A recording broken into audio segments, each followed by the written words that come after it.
My name is Heather Monthie and I'm from YogaByHeather.com. Today, what I'm going to do is show you how to do the butterfly pose using the yoga trapeze. If you are just getting started with the yoga trapeze, you've been using the yoga trapeze, make sure you check with your medical provider to make sure that this is as safe for you to do anything in yoga or fitness. Today, what I'm going to do is show you how to do the butterfly pose in the yoga trapeze. So if you're not familiar with the butterfly pose, this is where you either sit on the ground or you are supine, you're laying on the ground, and you bring the bottoms of your feet together and shape like your legs become shaped like a butterfly. So we're going to do that here in the yoga trapeze today. So first things first, we always want to make sure that everything is set up okay. We want to give everything a nice little tug, make sure that it's going to hold our weights. So what I like to do for the butterfly pose is to bunch up the sling here, the swing here, bunch up the fabric. You don't want it to be spread out because it's going to get in your way. So bunch up the fabric here and then make sure the handles, we're going to use the high handles here. The high handles here are in front of the sling. We want them to be in front of the sling, okay?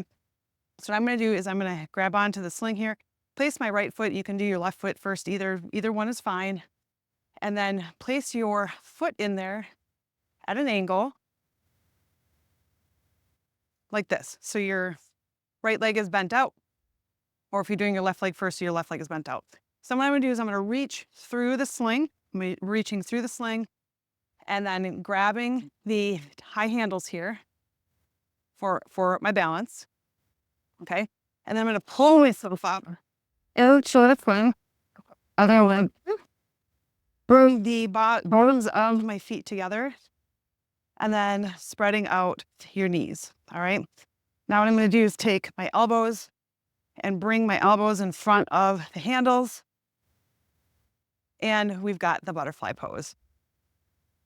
All right. So what you can do is you can hold this pose here. This is a really intense stretch in your hips, in your knees. I do have bad knees, so I don't stay in this pose too long, but you can certainly stay as long as you like, as long as it feels good for you. And then what you can do is you can start to lean forward as you're hanging on to the high handles here. You can start to lean forward to get some of that chest opener, opening up your shoulders, things like this. And as this pose becomes more accessible to you, what you can do, and it's not accessible to me, so I'm not going to demonstrate it, but as you are in the butterfly pose using the high handles, you can start using the middle handles and the low handles. You can start to walk down. As you're in the butterfly pose, you can start to walk down and then you'll come inverted and you'll hang in that inverted butterfly pose. So again, you're going to attempt that if that's accessible for you. If you're like me, you got bad knees and we're just not there yet, that's okay too. So that's how you do the butterfly pose on the yoga trapeze.